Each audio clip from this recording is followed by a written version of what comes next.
you. Yes, of course. I leave the floor to you. Okay, thank you. So, hi everyone. My name is Judith Piet. So, originally, I'm a bioengineer, and then I moved to the USA to do my PhD as a bioengineer as well. So, I was in Boston at Northeastern University, and during my PhD, I studied mechano-adaptation in the bones of old mice. And then I moved last year to Belgium to do my postdoc, and I'm working on creating a model of the rat knee to better understand the crosstalk between bone and cartilage in osteoarthritis in the rat. Okay, so I'm going to start presenting. Don't hesitate to raise your hand if you have a question or if I'm going too fast. Okay, so, and also you will see that some things are in common with what was presented on cartilage. So I guess it doesn't hurt to hear it twice for you to better understand. Okay, so I think you all know already what are the functions of bone. It's an important organ to support and protect tissues. It provides attachment for the muscles. It manages the storage of calcium and phosphate. And the bone marrow is where the blood and mesenchymal stem cells are produced. You have different types of bones, long, short, flat, sesamoid, that are the bones that are growing in a tendon or in a muscle, irregular. But in this class, we're mostly going to focus on long bones. So like the bones that you have in hands, for instance, your femur or your tibia. Okay, so bone is a material that is both hard and tough. It has great mechanical properties, and the matrix in the bone is mainly composed of type 1 collagen fibers and hydroxyapatite. Hydroxyapatite is the mineral part, so it's the part that makes it hard, and it contains calcium. You have different types of cells in the bone. So you have osteoblasts, which are the bone builders. Osteoblasts are cuboidal cells, and they sit on the surface of the bone, and they deposit new bone. So they deposit collagen fiber and mineral. Then when the osteoblasts are not active anymore, they flatten out the surface of the bone and they become bone lining cells.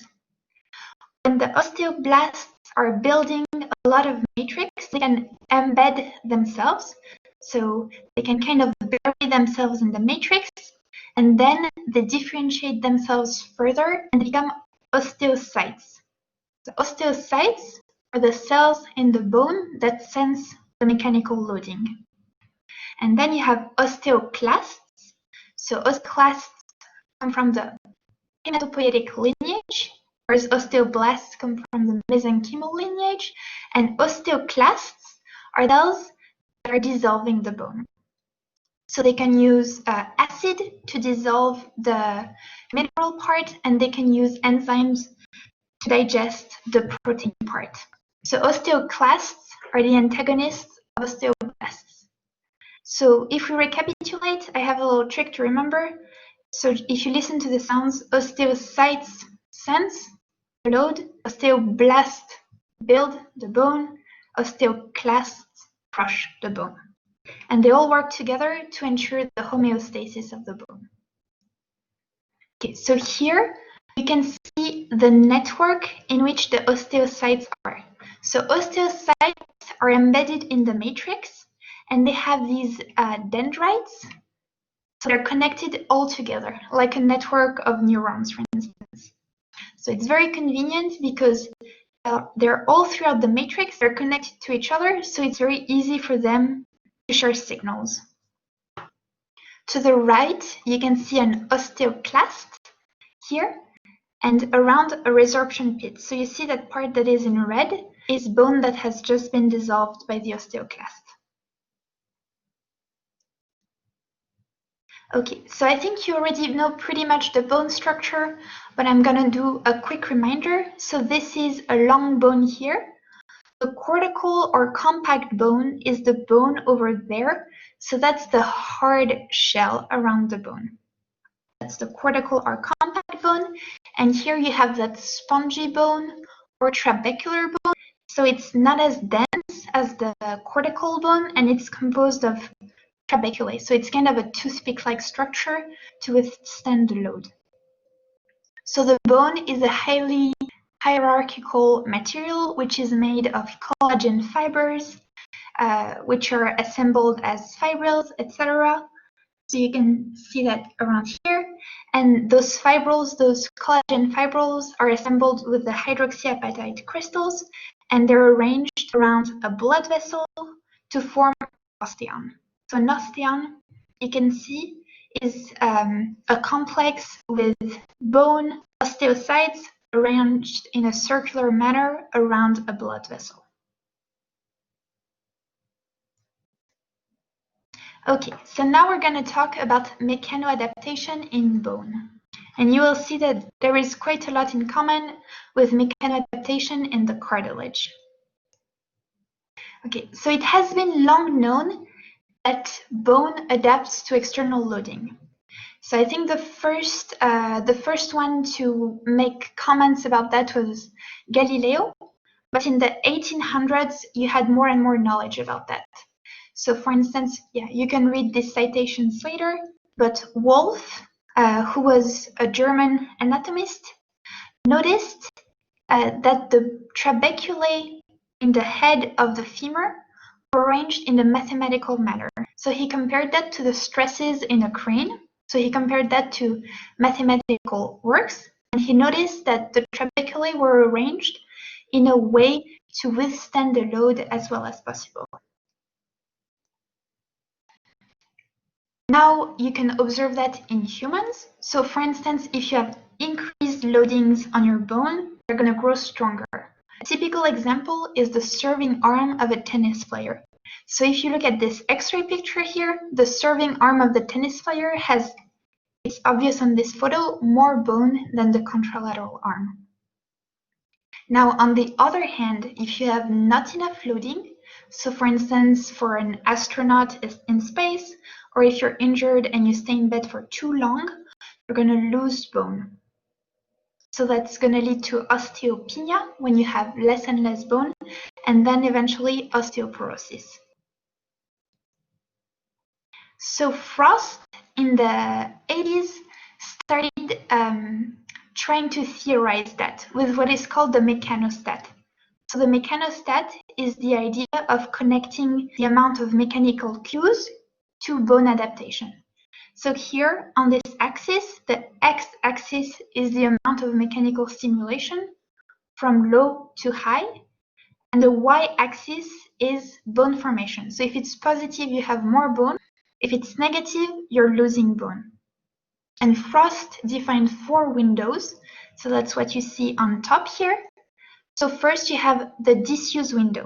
So if you don't have enough mechanical stimuli on your bones, you're going to lose bone. Then you have the adapted window here. So that's when you have just enough mechanical stimulations to maintain bone mass. So you have a balance between bone resorption and formation, and you're neither losing nor gaining bone. Then you have the mild overload window. So you're putting more stimulation on your bones, and you're going to build more bone. And then you have the overuse window. So if you're putting too much strain, too much stimulus on your bones, you're going to have first formation of woven bone, which is disorganized bone that has to form very quickly to adapt to the load, but it's not well structured, and eventually it's going to lead to failure, so to a fracture. Okay, so the bones, the cells in your bone are very well coordinated. So they form what is called a BMU, a bone modeling unit. Okay, so they can carry 2 tasks, bone remodeling and bone modeling. I'm going to explain both concepts. So bone remodeling is a coupling between the cells to have both first bone resorption and then bone formation at the same spot. So for instance here, we have our bone with our bone lining cells. You can see the network of osteocytes. If you have a little crack, a little damage in your bone, the osteocytes are going to die and they're going to call for osteoclasts to come and repair this damage. So osteoclast precursors are going to come from the bloodstream and differentiate into osteoclasts and clean up that damaged bone. And then the osteoclasts call for osteoblasts to build new bone in this pit. And eventually, the osteoblasts are going to bury themselves, they're going to embed themselves, and they're going to become new osteocytes. And then you have a nice network of osteocytes, and you have replaced your damaged bone. So that's when the coordination happens at the same spot. That's bone remodeling. You also have bone modeling. So bone modeling could be either bone formation or resorption, or it could be at the same time, but at different locations. For instance, to respond to mechanical loading. So here you have, as a dashed line, you have the outline of a cross-section of a bone. So the bone is originally circular, and then this bone can shift shape. So for instance, it's going to form in that direction, the black arrows, and it's going to resorb at the location of the gray arrows. And in the end, you'll end up with a bone shape that is different from the original one. Okay, so if we recap, we put mechanical cues on our bones. These cues are going to be sensed by our osteocytes. Depending on if it's more loading or less loading, they're going to send recruitment signals either to osteoclasts, so that's when you unload your bone, or to osteoblasts, and that's when you load your bones more, so when you want to build more bone. And remember that osteoblasts and osteoclasts are tightly coupled by a crosstalk. So I'm going to give you an example of one of the mechanisms by which osteoblasts and osteoclasts can talk to each other. So that's the famous example of the Renkel-OPG ratio. So rank, that you can see here, is a protein that is expressed on the membrane of osteoclast precursors. If you attach rank L, so the rank ligand to rank, osteoclast precursors will differentiate into osteoclasts. And remember, osteoclasts are going to remove bone, so you're going to have less bone.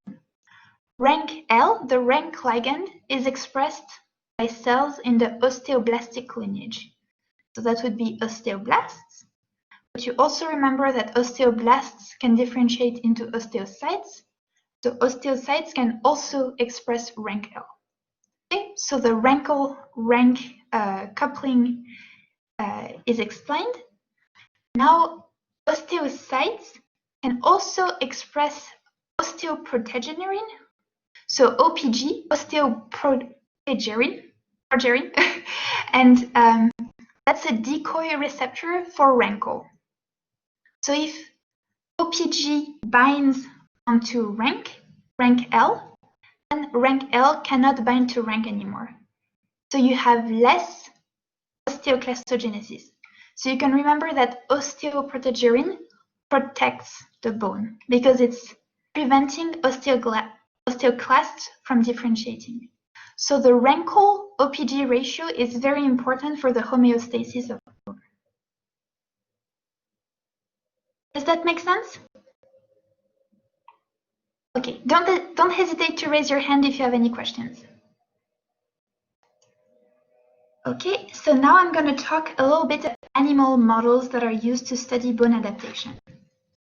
Okay, so historically, the first models that were used to study increased loading on bone were, for instance, having rats with little backpacks.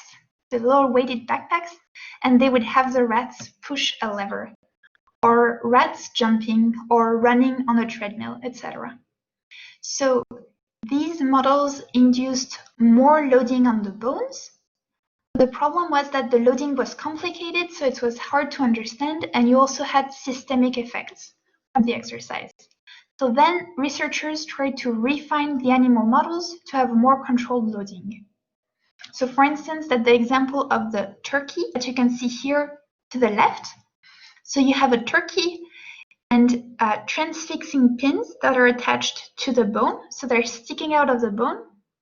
And with this, you can apply controlled loading to the long bone here. The problem with this is that the transfixing pin are injuring the bone, so you have formation of woven bone around here. So then researchers tried to refine it a little more. So for instance, they tried the 4-point bending on the rat leg. So it's called 4-point bending because you have your leg lying on 2 points here, and then you can apply a load going downwards like that with 2 points of contact. So this promotes bending of the leg. The problem is that it's injuring the periosteum. So the periosteum is the membrane around the cortical bone, and you have formation of woven bone. Now, the model that is used the most recently in mice and in rats is this model here. So in mice, you can load the tibia, or in rats, you can load the ulna. So basically, while your mouse is under anesthesia, you can load the ankle in a little loading cup, and you can fix the knee in another loading cup here, and you can apply cyclic compressive loads onto the bone. So you can have a strain gauge here to measure how much strain you're causing, but this is enough to promote bone formation. So if you do that on your mice for 2 weeks, 3 times a week, it's enough to promote bone formation. So for instance, these here are cross sections of the tibia in a mouse that had the right tibia loaded. So to the left, you have a contralateral tibia. To the right, you have a loaded tibia with the in vivo tibial loading. In these mice, you can inject fluorescent dyes that are going to fix at the site where bone is actively forming. So in your contralateral bone, you can see, so here is the bone marrow here, and you have the cortical bone here, and you can see that you have some levels of fluorescence because the bone is always kind of forming. But then on the leg on which you added loading, you can see that you have much more labels. So this is how much bone has formed over the course of the loading, over the 2 weeks. Now, we've talked about the models of increased loading. Let's talk about the models of disuse. Okay, so as you have heard before, one very expensive experiment to create disuse in mice is to send them to space. So that would create bone loss. You can also, cheaper ways are to put a little plaster or bandages on the leg to immobilize it. There are also models that cut, for instance, the tendon in the joint to reduce the loading. You can use tail suspension. So this is what has been explained before, the part of cartilage. The problem with that is that it's going to change the way fluid is flowing in the organs. So it's going to induce non-physiological loading, and it's also very stressful for the animals. So an improvement of this technique is the partial weight-bearing harness. So you can attach a little harness to your mouse to reduce the weight of the mouse on the ground. The problem with that is that it's quite expensive because you need a device and a cage for each individual mouse. Other methods include Botox injection. So you can inject Botox in the hind limb to immobilize the muscles and therefore immobilize the limb. You can also do sciatic neurectomy. So you're cutting the sciatic nerve, and it's going to partially paralyze the leg, and it's going to create disuse. So with these last techniques, you can still use the contralateral limb as an internal control. Okay, so now that we've talked about the animal models of increased loading and decreased loading, let's talk about the mechanobiology in osteocytes. Are there any questions at this point?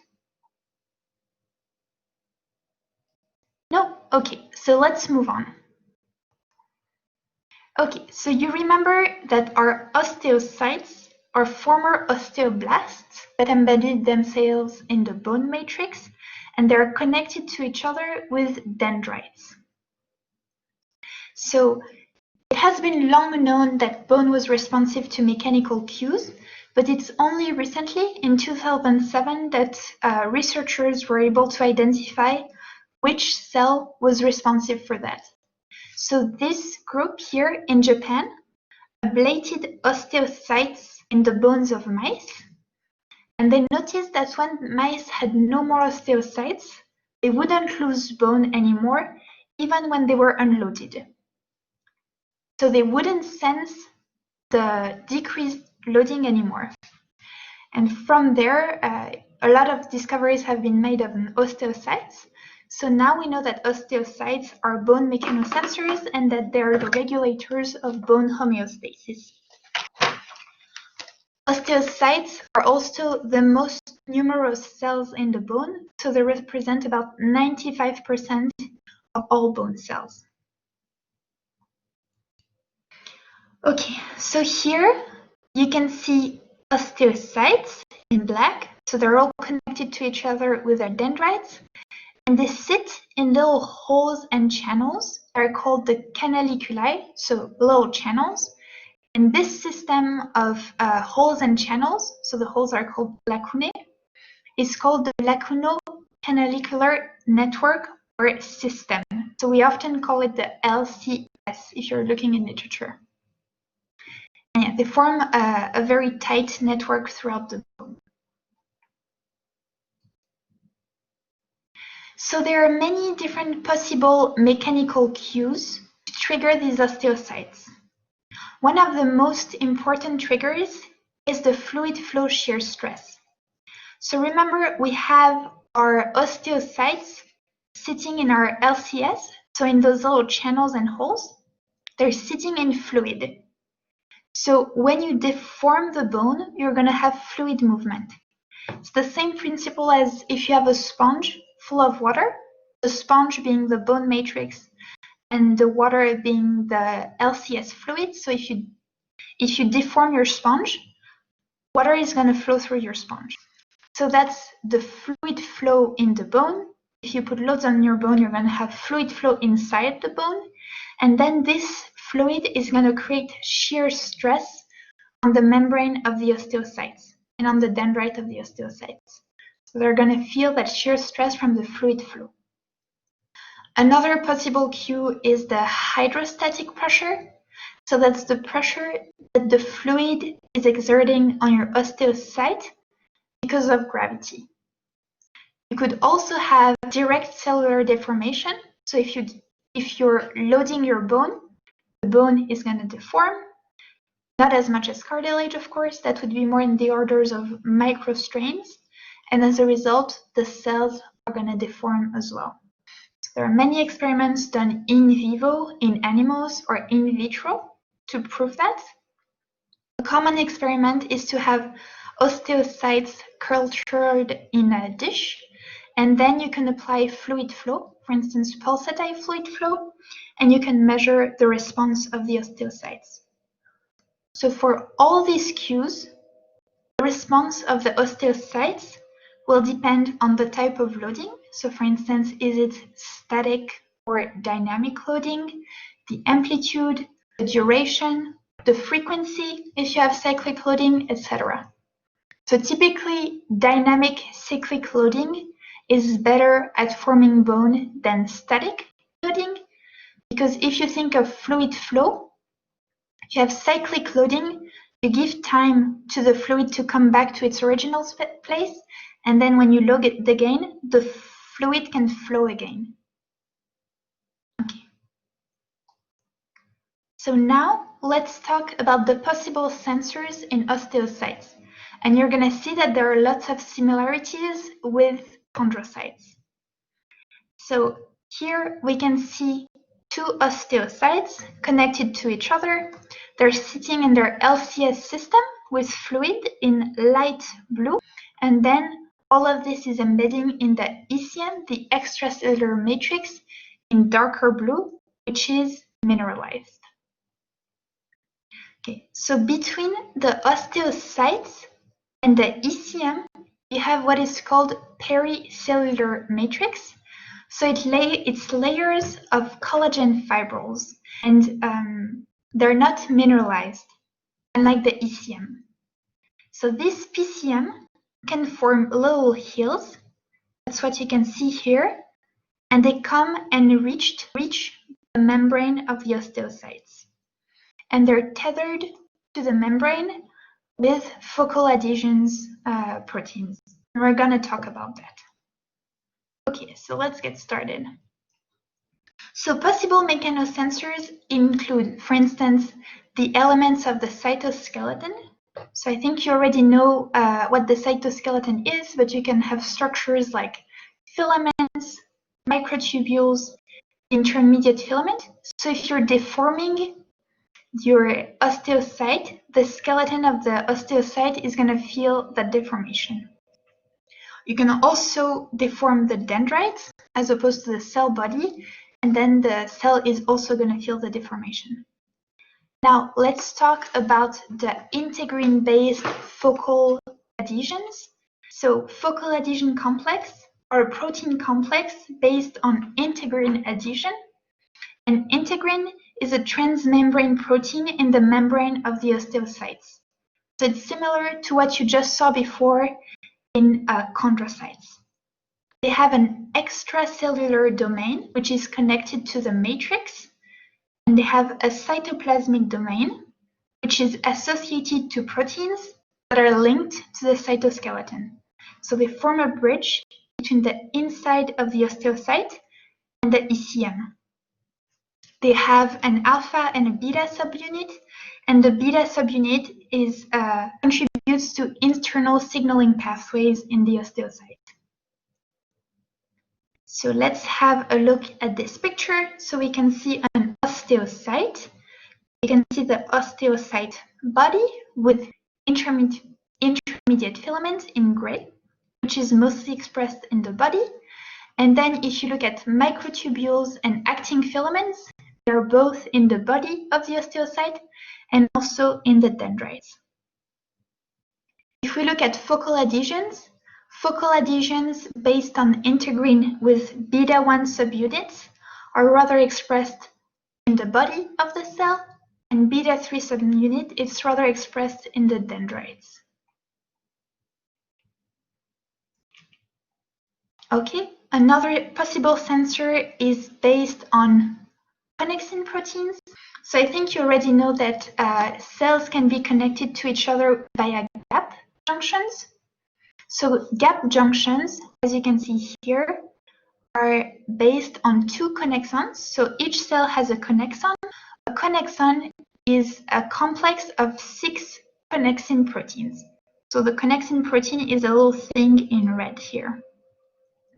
If you apply mechanical loading to your cell, it's going to open this junction, and you're going to have an exchange of molecules such as calcium, ATP, Pg2, cyclic AMP, both ways. Now you have the same principle when you have a hemijunction, such a junction between a cell and the environment. So you have the same thing here.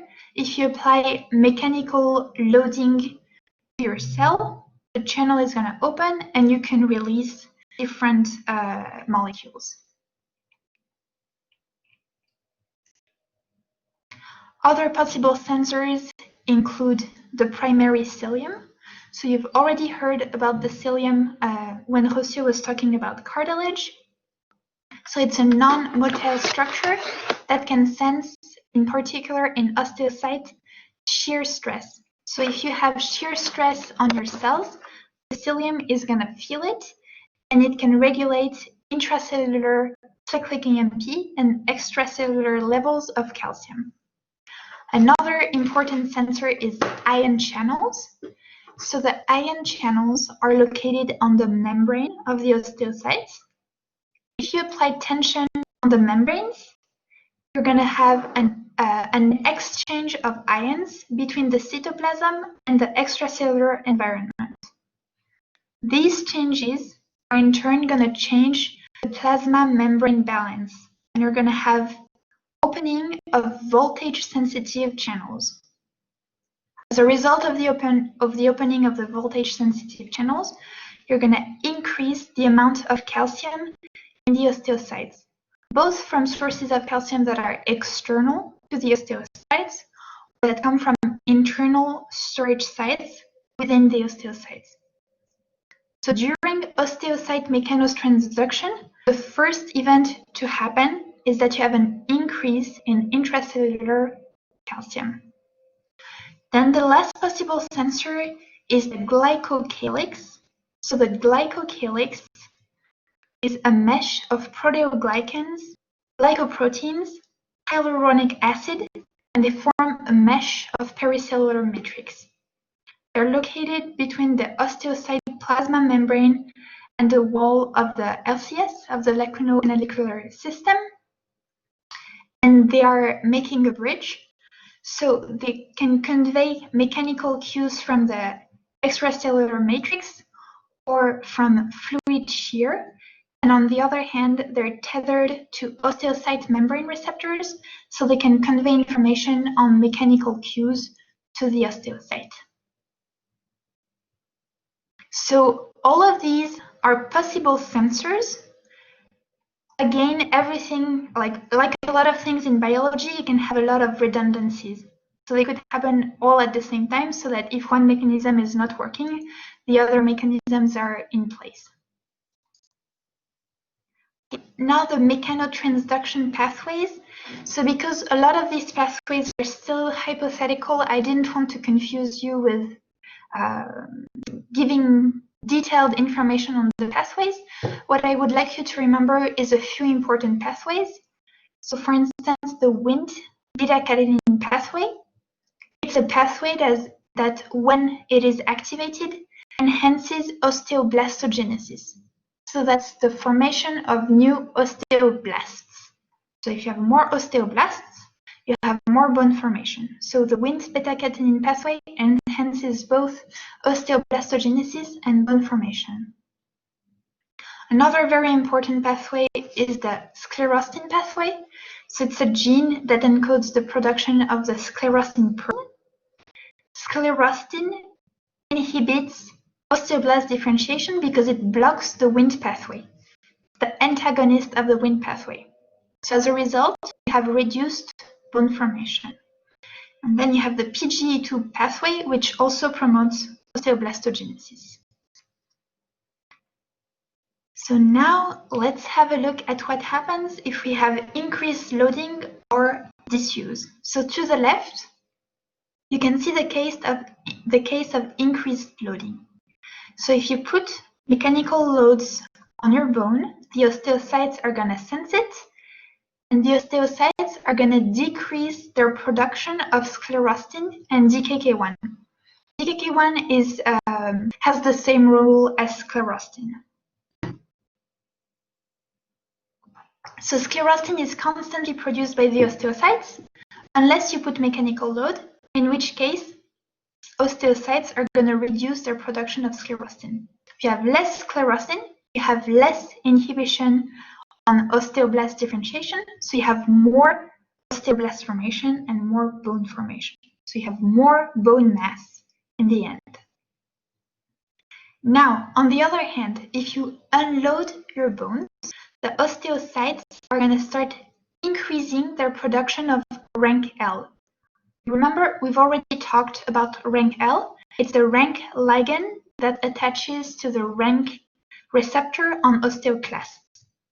So if you have more rank L, you're going to have more differentiation of osteoclasts. You're going to have more bone resorption. So in the end, you're going to have decreased bone mass. Okay. Now, I'm sure that all of you know that when you get older, you have less bone, so that's called osteoporosis. It affects 1 in 2 women and 1 in 5 men. And one of the reasons for osteoporosis, amongst other biological reasons, is that mechano-adaptation decreases with age. So in humans, exercise that increase the loads on bones that would promote bone adaptation in adult humans are not as efficient in older people. So in older people, even if they load their bones, they're not going to produce as much bone as you would like. You have the same observations in animal models. So if you apply the same mechanical cues on mice of different ages, once the mice are old, they're not going to be able to form as much bone. So this could be caused by several reasons. First of all, with age, you have less cells in the osteoblast lineage and they're less active. So you have less opportunity to build bone. You also have more osteoclast precursors, so you have more opportunity to reserve bone. So as you can see, there's an imbalance with age. You have less bone formation and more bone resorption, so you're going to end up losing bone. With age, the LCS system is also altered. You have less lacunar density and less canaliculi, so you have less connection between the osteocytes to sense the load and to communicate with each other. You also have less release of PGE2 when you have fluid flow stimulation. So remember, PGE2 is released by osteocytes to promote osteoblasts. So with age, you have less release of PGE2, so you're going to have less activation of osteoblasts. And also with age, you have less reduction of sclerostin after loading. So you remember, in healthy bone, if you load the bone, you're going to have a decrease in the production of sclerostin. Well, that is impaired with age. So all these factors can contribute to decreased mechanoadaptation with age in bone. Are there any questions so far? Nope. Okay, so I'll move on to the bone cartilage interface. So now I'm going to try to bridge what you saw in the first part about cartilage and in the second part about bone. Okay, so let's have a look at a joint. So you can see, so for instance, if this is your femur and this is your tibia, on both surfaces you have your smooth articular cartilage and it's sitting on top of bone. And the bone that is just underneath the cartilage is called subchondral bone. So subchondral because it's under the cartilage. So you have your cartilage with chondrocytes. Just underneath the cartilage, you have this layer in yellow, which is called the calcified cartilage. And then underneath, you have the bone. So the cartilage is softer than the calcified cartilage, which is softer than the subchondral bone. The articular cartilage is separated from the calcified cartilage by a line called the tide mark.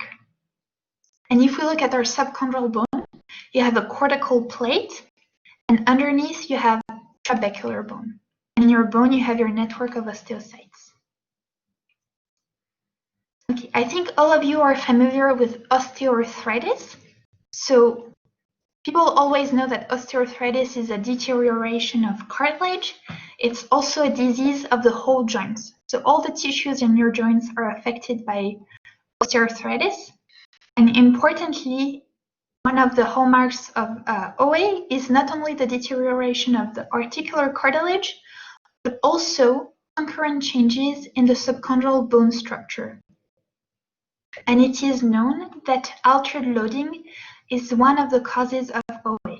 So in humans, if you have an injury, for instance, if you rupture your ACL, you are likely to develop osteoarthritis.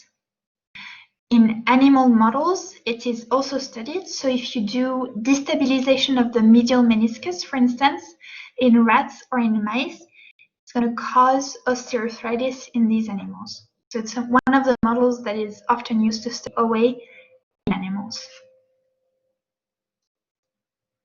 So let's have a look at disease progression in our osteochondral unit.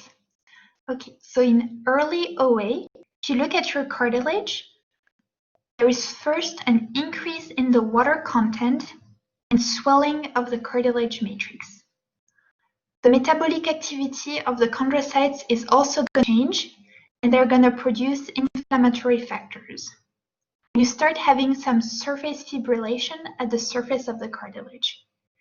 Now, if we look at the subchondral bone, the cortical bone porosity is going to increase, the cortical plate is getting thicker, and you have more bone remodeling. Later on, the proteoglycan content and the collagen network in the cartilage are disrupted.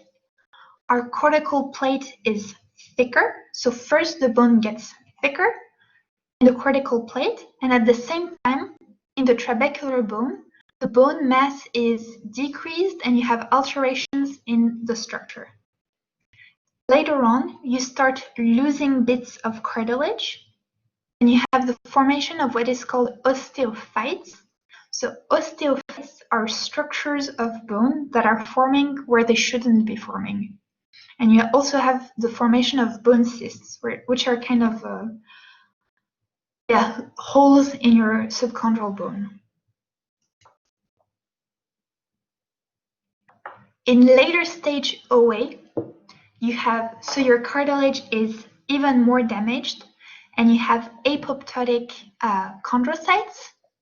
If we look at our calcified cartilage layer, we have a duplication of the tite mark, and the regulation of the bone is disrupted. You have apoptotic osteocytes, and you have formation of nerves and vascular system, so more blood vessels that are going from the bone to the cartilage, where in healthy joints they shouldn't be. And you have changes in the form of the joint. This is called bone attrition. So for instance, the shape of your bone is going to become flatter, and you have those osteophytes that are forming. So you can see that you really have changes throughout the whole progression of the disease, both in cartilage and in the subchondral bone. Now, this could be caused by what people call mechanical crosstalk in the bone cartilage unit. So the idea of the mechanical crosstalk is that if you have altered loading, either the bone or the cartilage are going to adapt to this altered loading. They're going to change their structure and their material and mechanical properties. And as a result, load is going to be distributed differently in the other compartment, which is going to drive further altered mechano-adaptive responses in the other tissue. Let me give you an example. So for the mechanical crosstalk, it could be that if you have altered loading in your bone, at first you have very high shear and compressive loads on your cartilage, which are going to induce degeneration and softening of your cartilage. So your cartilage is becoming softer. As a result, it's not as good as withstanding the loads, and you're going to overload the subchondral bone. As a result, you're going to have bone sclerosis. It's kind of a chicken and egg question. It could also be the other way around. You have too much loads on your joint, you're going to have too much loads on your subchondral bone, so you're going to have an initial stiffening of the bone. As a result, the cartilage is going to sense more loads, so you're going to have overload of your cartilage, and the cartilage is going to degenerate. So this is all hypothetical because it's really difficult to prove these mechanisms in research. Right now, the current hypothesis, which I'm going to show you, is that if you have altered loading in your joint, repetitive joint loading is going to alter the mechanoregulation of your bone. So the mechanoregulation is how your bone cells adapt to the loading. This is going to result in bone loss. And then when you lose bone in the subchondral bone compartment, you're going to have damage to the bone cartilage interface. So they're not going to be separated anymore. You can have catabolic enzymes that can penetrate to the cartilage. As a result, you have cartilage degradation. Because the cartilage is degraded, the mechanical properties of the cartilage are not as good anymore, and it's going to lose compressive resistance. So the resistance to the compressive loads. As a result, the joint is overloaded, and this feeds back to high bone formation. So let's have a look at a diagram which is summarizing this. So if you have high joint loads, you're going to increase bone regulation. Because you're going to lose bone, you're going to have a disruption of the cartilage collagen network, and the cartilage can be invaded by chondrolytic enzymes. These enzymes can contribute to changes in the synovium, which are further going to contribute to the loss of cartilage. Because the cartilage is penetrated by chondrolytic enzymes, you're going to further lose cartilage. So your joint is going to be even overloaded in the bone compartment, and that's going to contribute again to going to feed again in our loop. And all of this contributes to degradation of the cartilage. So this is a hypothetical model, but I want you to keep in mind that most probably the mechanics of the bone and the cartilage are linked and dependent on each other. And if you have a dysregulation in either compartment, this is going to contribute to an impaired adaptation in the other compartment. Are there any questions on this?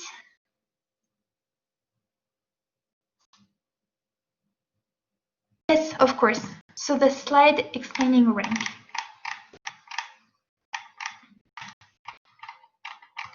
Let me find it. This one? Okay. So, yes, okay. So rank is a protein that is located on the membrane of osteoclast precursors. So osteoclast precursors are cells that, if they differentiate, can become osteoclasts. Rank L is the ligand to rank. And rank L is expressed by cells of the osteoblast lineage. So that would be osteoblasts and also osteocytes. When osteoblasts or osteocytes express rank L can bind to rank, and this is going to trigger a pathway that you don't really need to know. But basically, it's going to increase the differentiation of osteoclasts. So you're going to have more osteoclasts. So rank L is promoting more osteoclasts. Osteoclasts are resorbing the bone. So as a result, you have more bone resorption, so less bone. Now, osteoprotegerine is a protein called, so it's OPG in short, but you can remember that osteoprotegerine is going to protect the bone. So osteoprotegerine is a decoy receptor to rank L. So when OPG binds to rank L cannot bind to rank anymore. So then you're cutting off that pathway to get more osteoclasts. So basically, yes, thank you, Ilse.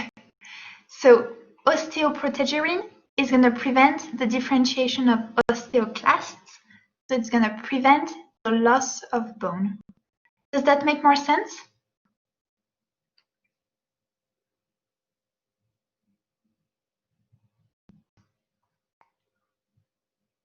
Okay, thank you.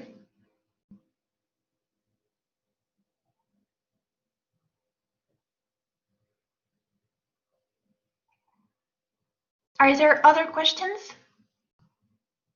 Yeah, decoy protein. So that means that osteoprotegerine is going to prevent rank L from binding to rank.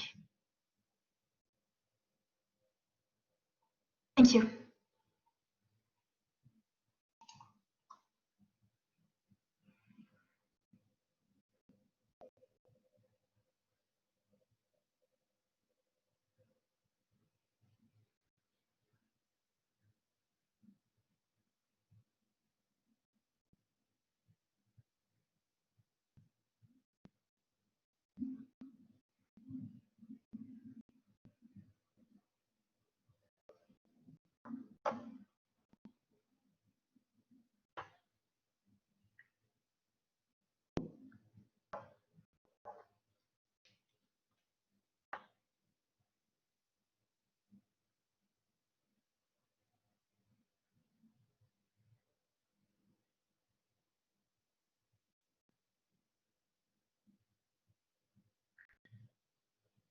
Yeah, don't be shy if you have questions, and you can email me later. There's my email in the presentation if you have questions.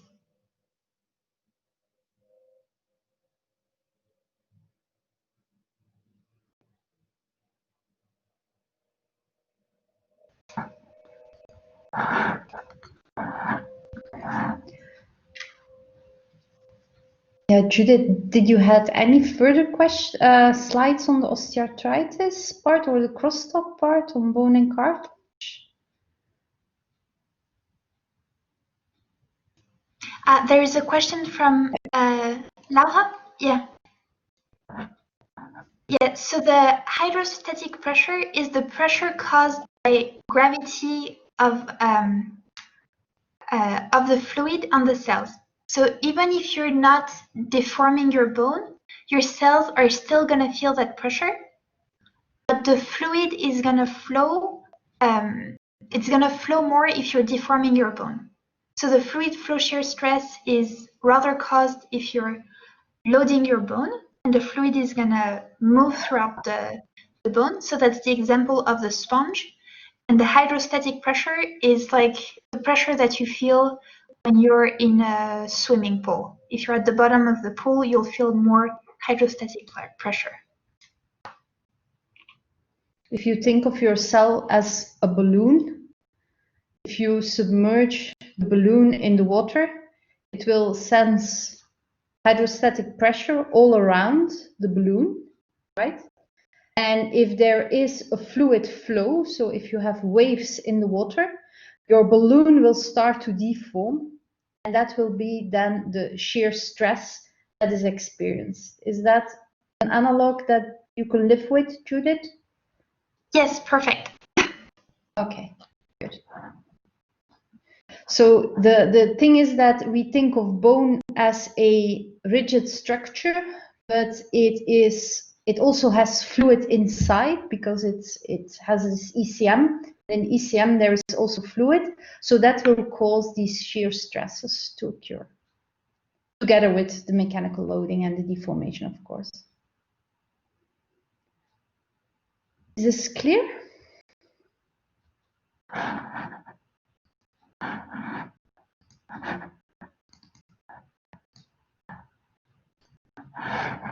No further questions on this part?